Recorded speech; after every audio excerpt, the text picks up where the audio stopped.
Assalamualaikum warahmatullahi wabarakatuh. Perkenalkan, nama saya Mira Bella Husain Asegaf dengan NIM 23210027. Di sini saya akan membahas mengenai kesalahan-kesalahan yang terjadi pada kehidupan sehari-hari dalam ranah sintaksis. Selamat menyaksikan. Seperti yang kita ketahui, kesalahan dalam menerapkan kaidah kebahasaan yang baik dan benar seringkali dialami oleh penutur bahasa. Meskipun kita sudah melakukan dengan baik dalam kaidah kebahasaan, seringkali kita melakukan kesalahan ataupun terpleset dalam kaidah kebahasaan. Bahasa sebagai alat komunikasi tidak hanya dilakukan untuk interaksi secara langsung, tetapi juga digunakan untuk menyampaikan ide, gagasan, atau bahkan mempromosikan suatu hal dengan adanya tulisan ataupun lewat tutur ke tutur. Sayangnya, kemampuan bahasa yang baik dan benar seringkali kita abaikan, terutama dalam media luar ruang seperti baliho, spanduk, papan nama, plang, ataupun hal yang lainnya yang seringkali kita temukan di jalan-jalan ataupun di sekitaran masyarakat ataupun di sekitaran lingkungan yang biasa kita temukan. Nah, kesalahan-kesalahan yang biasanya terjadi atau biasanya kita temukan biasanya dalam kesalahan presuposisi, kesalahan diksi, kesalahan kata depan, kesalahan imbuhan, atau bahkan kesalahan ambiguitas yang biasanya kita temukan dalam kehidupan sehari-hari.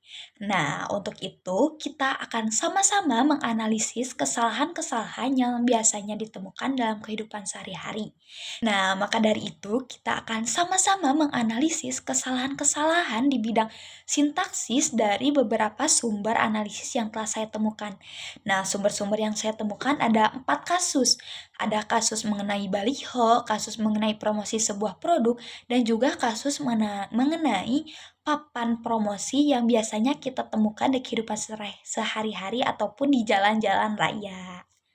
Nah, jika kita analisis secara bersama, pada spanduk di atas terdapat kesalahan penggunaan perfiks di yang tidak sesuai dengan kaidah kebahasaan. Penggunaan perfiks di untuk kata dijual seharusnya digabung karena perfiks di harus melekat dengan morfem lain agar memiliki arti. Ketika perfiks di bergabung dengan morfem lain, maka akan membentuk kata kerja pasif. Kata jual di atas bukanlah keterangan tempat, melainkan kata kerja. Maka penulisan seharusnya adalah rumah dijual dengan di-nya disambungkan. Nah, jadi kesalahannya pada kata di. Nah, dapat dilihat bahwa kesalahan yang berikut ialah kesalahan pada penulisan kata praktek, penggunaan huruf kapital, dan juga tanda baca pisah.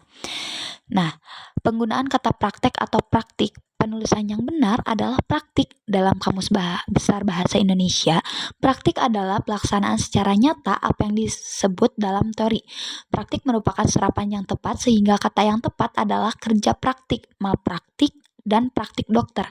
Kata praktik pada papan nama pertokoan tersebut jelas tertulis berdasarkan pelaparan masyarakat dalam bahasa lisan.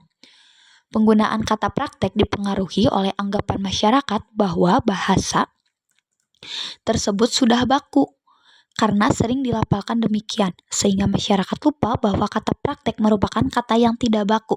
Selain itu, kata tersebut sering muncul pada media luar ruang lain yang juga dituliskan praktek, sehingga masyarakat penggunaan bahasa kurang mempedulikan lagi kebakuan kata tersebut.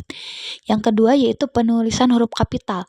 Penulisan huruf kapital sering dipakai sebagai huruf pertama unsur-unsur nama orang, sedangkan singkatan kata dokter disingkat menjadi DR, sehingga penulisan yang tepat yang terdapat pada papan nama pertokoan di atas ialah DR Yunita dengan Y-nya besar.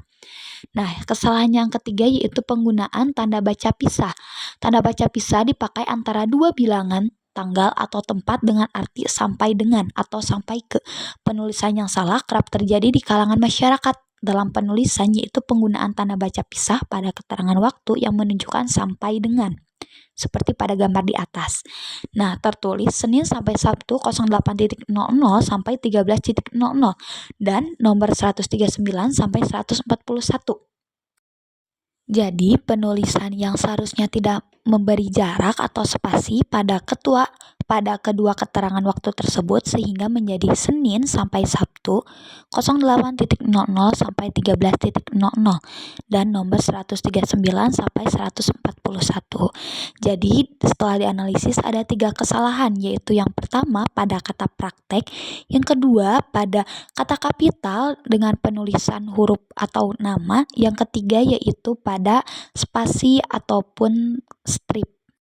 Nah, berbeda dari 2 kasus yang tadi, kasus yang ketiga ini saya lebih menarik yaitu menitikberatkan pada kesalahan pada sebuah promosi produk es krim yang menitikberatkan kesalahan pada kata rupiah. Nah, jika kita analisis nih dari gambar tersebut memiliki ketidaksesuaian penulisan yang terlihat pada penulisan rupiah. Nah, kesalahan ini paling sering terjadi di berbagai media luar ruang yang mencantumkan nominal harga yang dijual. Nah, penulisan rupiah yang sesuai dengan kaidah kebahasaan, yakni tidak menggunakan titik dan spasi, seperti Rp 2.500. Nah, penulisan nominal tanpa spasi setelah Rp dimaksud agar tidak ada kecurangan dalam penambahan jumlah dikit pada nominalnya. Nah, jadi kesalahan ini sering nih kita temukan pada promosi-promosi sebuah produk yang mencantumkan nominal. Nah, jadi kita sudah tahu nih kesalahannya yaitu bahwa penulisan rupiah tidak menggunakan titik dan juga spasi. Nah, jadi Akang tetap tidak boleh salah lagi nih dalam penulisan rupiah. Nah, boleh nih dilihat contohnya dari baliho ataupun promosi es krim di atas. Nah, analisis kasus yang terakhir yaitu pada kesalahan penulisan dan juga kebahasaannya. Nah, jika kita analisis nih, ada beberapa kesalahan yang terlihat jelas. Nah, yang pertama yaitu pada kalimat roda 2 dilarang parkir.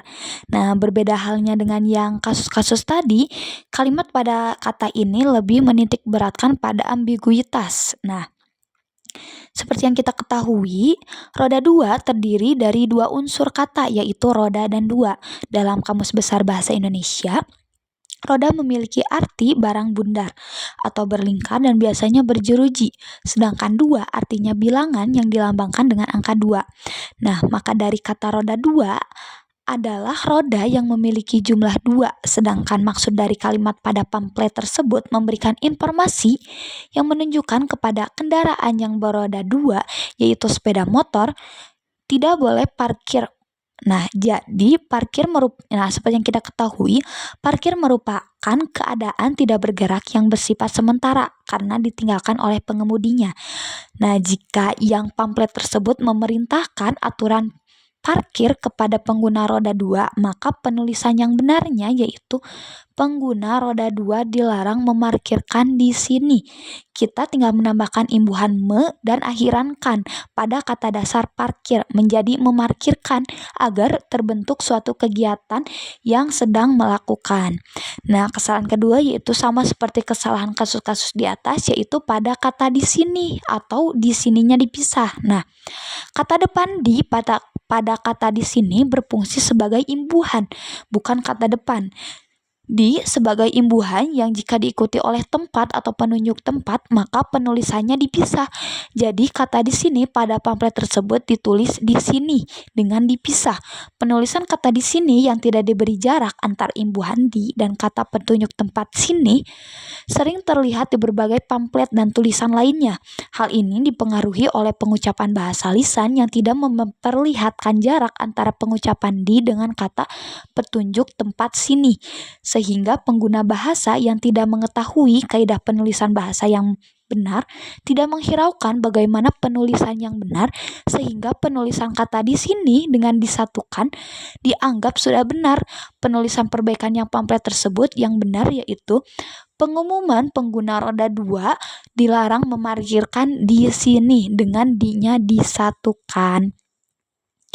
Nah, jadi itu dari pamflet tersebut ada kesalahan nih. Ada kesalahan yang pertama yaitu penulisan di sini dan juga ambiguitas antara roda 2, bahwa roda 2 yang dimaksud ialah kendaraan beroda 2 seperti motor.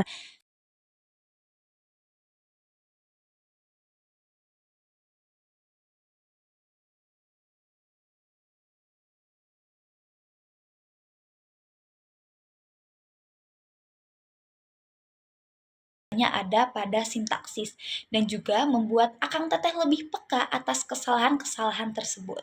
Sekian dari saya, Mira Bella Hussein Asega, pamit undur diri. Wassalamualaikum warahmatullahi wabarakatuh. Bye-bye.